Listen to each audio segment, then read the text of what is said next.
Atenção! Começa agora uma teleaula de Física do ensino médio. Você vai assistir a teleaula de número 35. Bons estudos!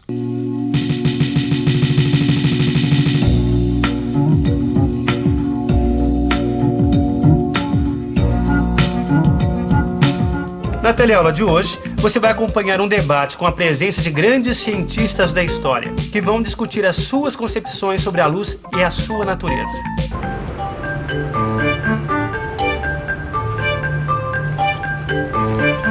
Rosinha, eu tava doida pra te encontrar. Eu vi uma coisa muito legal nesse fim de semana. Nossa, que entusiasmo, Maristela. O que foi que você viu? Olha só, lembra daquele meu amigo Ernesto? Então ele fez uma peça de teatro. Era um texto super criativo que tentava descrever a natureza da luz. Nossa, então me conta, porque essa semana eu vou ter um provão justamente sobre ondas e ótica. Escuta, como é que é a peça? Olha só, era a história de um entrevistador que tinha uma nave que podia caminhar através do tempo. Olha só, deste modo, ele pôde reunir vários cientistas num grande debate. Então imagina, grandes homens que morreram há muito tempo atrás, em séculos diferentes, reunidos no mesmo palco. Não, o Ernesto, meu amigo, fez o papel do entrevistador, foi o maior sucesso na escola. Tá bom, então me conta, mas me conta desde o comecinho. Tá bom, olha só, o primeiro entrevistado foi nada mais, nada menos do que Galileu. Uau! Meus amigos, vamos iniciar nesse instante um debate verdadeiramente histórico. E o objetivo dele é procurar entender o que é a luz. Para isso, nós vamos contar com a colaboração de cientistas eminentes de várias épocas que se defrontaram com esse difícil problema. Em primeiro lugar, vamos procurar discutir qual é a velocidade da luz. E, em seguida, passar para a discussão da natureza da luz e esperemos que essa discussão possa realmente nos trazer a luz.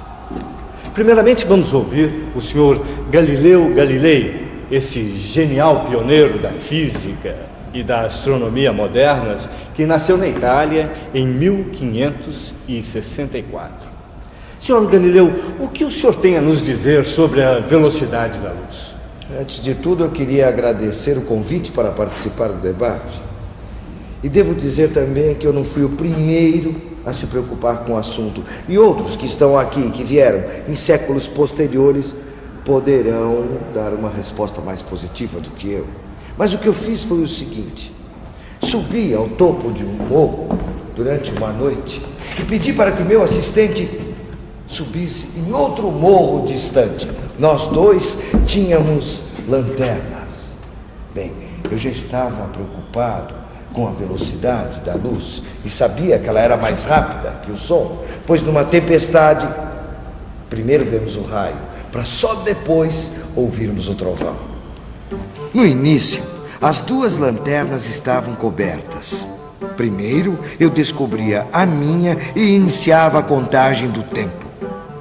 Quando meu assistente via a luz da minha lanterna, descobria a dele. Logo que visse a luz, marcava o tempo gasto.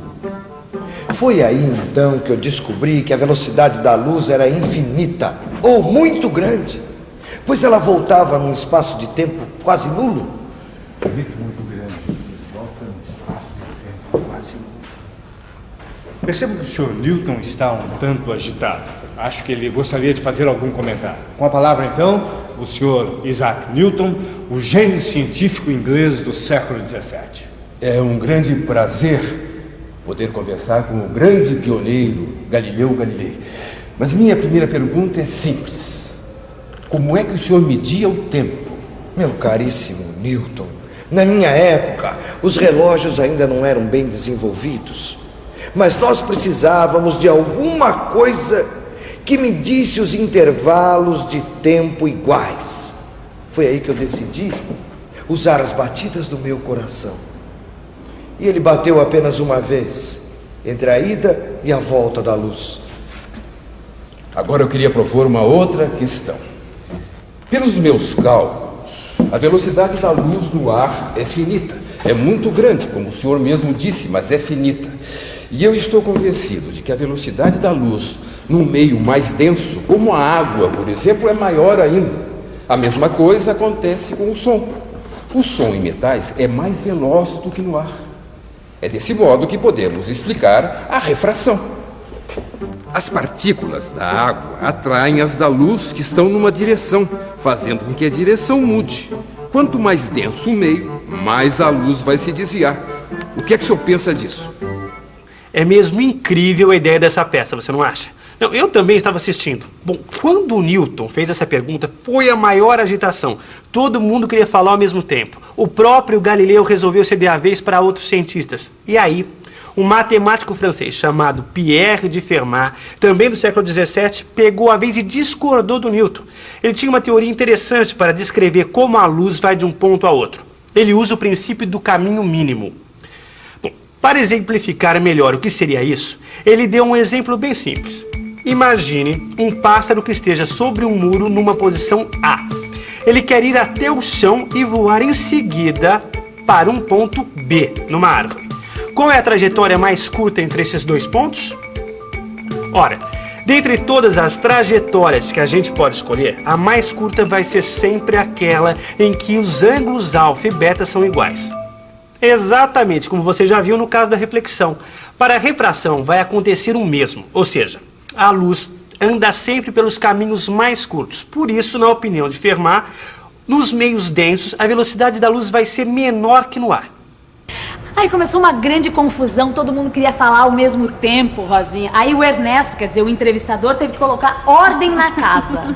O que eu achei mais incrível nessa peça foi a ideia de mostrar o engenho de tantos cientistas para conseguir, através dos tempos, chegar a conclusões de problemas dificílimos de resolver, né? Mas você não viu nada, Rosinha.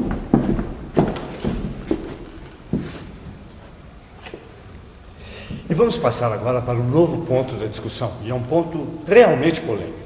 O que é a luz? Qual é a sua natureza? O senhor gostaria de iniciar, Sr. Newton? Perfeitamente. Para mim, a luz é constituída por pequenas partículas que são emitidas pelos corpos. Essas partículas têm tamanhos e formas diferentes. Sei que alguns cientistas, como Huygens, acreditam que a luz seja não uma partícula, mas uma vibração. É um fenômeno ondulatório, algo assim como o som. Mas a esses cientistas eu perguntaria o seguinte: se a luz é uma onda, por que ela anda sempre em linha reta e não contorna obstáculos? Ora, meus senhores, as ondas do mar contornam obstáculos, não é verdade? Sim, sim. E a mesma coisa não ocorre com as ondas sonoras. Podemos ouvir o que uma pessoa fala mesmo se entre ela e nós houver um obstáculo. Isso é porque, no caso do som, existe a difração. E, ao que tudo indica, não temos difração no caso da luz. Uau, o Newton foi categórico mesmo, hein? Foi? Eu não saberia como sair dessa. Mas lá só tinha gênio, não é, Rosinha? Olha, foram levantadas várias questões contra Newton. A principal foi do Young. Olha, ele defendeu a posição do Huygens que o próprio Newton havia citado e disse que podia mostrar a difração da luz. Ué, como? Mais ou menos desse modo. Olha só, observa aqui, ó, Rosinha.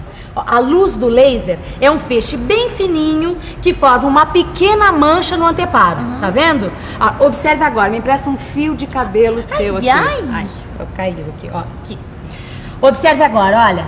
A luz contorna o fio do cabelo e forma uma série de manchas que não apareciam antes. A luz foi desviada pelo fio de cabelo. Ela sofreu uma difração. Ué, mas e agora? Como será que a luz chegará até nós? Chegará em bolas, quer dizer, em partículas? Ou será que ela vem em ondas? É uma perguntinha difícil de responder. Parecia naquele ponto que a discussão estava pendendo mais para o lado do Young. Mas Newton, ainda que soubesse que sua teoria não resolvia essa questão, não estava contente com a ideia de que a luz é uma onda.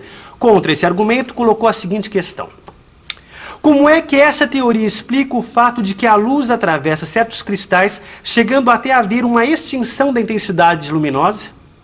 Então Young explicou que a sua teoria diferenciava da teoria de Huygens, segundo a qual a luz vibra na mesma direção em que caminha, exatamente como faz o som, como mostra este esquema. Mas acontece que a teoria que Young desenvolveu juntamente com seu amigo físico francês Augustin Fresnel dizia que a luz vibra numa direção perpendicular à que caminha. Com isso, Young explicava o comportamento da luz nos cristais. Desse modo, a teoria corpuscular, ou seja, que a luz é constituída de partículas emitidas pelos corpos, formulada por Newton, estava perdendo terreno. Ainda mais quando o físico escocês que viveu no século passado, James Clerk Maxwell, deu seu depoimento. Estudando as ondas eletromagnéticas, ele descobriu que a velocidade delas era igual à velocidade da luz e concluiu que a luz é uma onda eletromagnética, como as ondas do rádio. E como essas ondas também vibram perpendicularmente à direção em que se propagam. Ele teve que fechar com Young. Mas quando parecia que a opinião de que a luz é uma onda era uma verdade absoluta, surgiu o gênio da relatividade. Viaja no espaço. Acaba de chegar para o nosso debate o físico Albert Einstein, famoso pela sua teoria da relatividade. Gostaria de me desculpar pelo atraso, mas não pude resistir ao chegar a esse futuro à tentação de ver os progressos produzidos do meu tempo para cá. Acabei vendo parte do debate pela televisão e gostaria de dar o meu depoimento. Bem, era conhecido o fato de que quando a luz incide sobre determinados metais, ela é capaz de arrancar elétrons dos mesmos. A este fenômeno damos o nome de efeito fotoelétrico. Efeito fotoelétrico. Exatamente. Mas o que me intrigava era que a energia com a qual os elétrons saíam não dependia da quantidade de luz que incidia sobre a placa. Por exemplo, uma luz vermelha muito forte poderia não conseguir arrancar os elétrons, enquanto que uma luz violeta de baixa intensidade conseguia. Então concluí que o ponto crucial era o comprimento da onda. Aí utilizei um raciocínio que um outro físico chamado Planck já tinha usado. Esse raciocínio dizia respeito ao fato da energia aparecer em quantidades que são sempre um múltiplo de uma certa quantidade muito pequena. Poderíamos dizer pacotinhos de energia. Então usei esse raciocínio para o efeito fotoelétrico e resolvi o problema. Descobri que a energia luminosa vem sempre em pequenas porções, em pequenos pacotes que são chamados de quantum de energia. E quem carrega essa energia é uma partícula. E essa partícula nós chamamos de fóton. Bom, o que o senhor está querendo dizer, apesar de todas as deduções em contrário, que a luz é uma partícula e não uma onda? A conclusão a que cheguei é que a luz possui uma dupla natureza. Ora ela se comporta como partícula, ora como onda. Partícula e onda. Eis o que é a luz. Puxa, Maristela, eu adoraria ter assistido essa peça, Olha, viu? foi ótima mesmo, a Rosinha foi bem didática. E mostra que em ciências nenhuma explicação é eterna e que essas discussões nos ajudam a entender a natureza. E me ajudam a preparar melhor pra prova, né? Aliás, eu acho que eu vou fazer uma boa revisão, viu? Vamos nessa? E atenção, se liga aí que é hora da revisão. Na teleaula de hoje, você assistiu à encenação de um debate que reuniu cientistas de várias épocas da humanidade. E neste debate, discutiu-se, entre outras coisas, a velocidade da luz. Nesta teleaula você aprendeu também que inicialmente pensava-se que a luz fosse uma partícula. Depois, a luz foi interpretada como uma onda. E nos dias de hoje, aprendeu também que a luz pode ser considerada tanto partícula como uma onda. Finalmente constatou que, em ciências, as ideias são mutáveis e não existem certezas eternas.